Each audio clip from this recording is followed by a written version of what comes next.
In a break room at his workplace, Chris Dempsey overheard a colleague talking about 27-year-old Heather Kruger.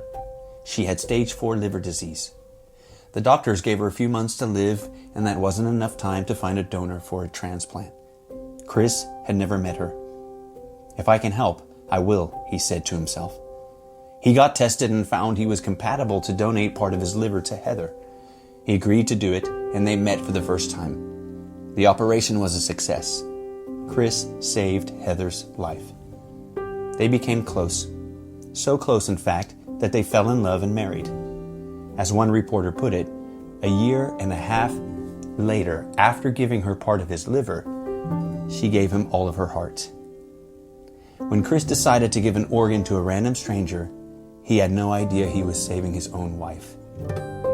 That's what generosity looks like. Jesus modeled it too. 2 Corinthians 8:9 says, "For you know the grace of our Lord Jesus Christ, that though he was rich, yet for your sake he became poor, so that you by his poverty might become rich." Philippians 2:8 says, "And being found in human form, he humbled himself by becoming obedient to the point of death, even death on a cross." Chris and Christ. Two beautiful generosity stories. Each reminds us that generosity is a choice. Chris chose to lean into generosity. It wasn't just about Heather. He didn't even know her. If it were someone else, he still would have given his liver. It was not based on whether or not Heather deserved it.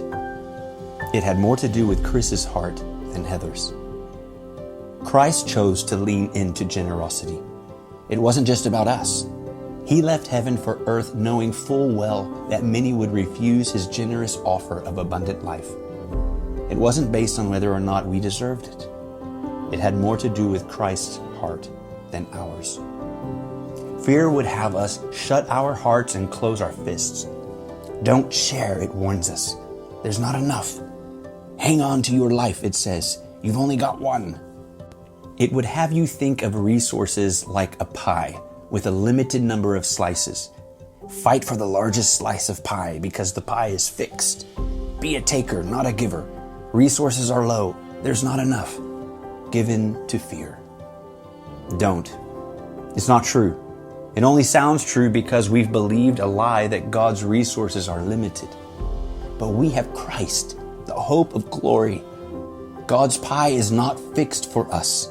It's forever expanding, unlimited. God is not short of resources.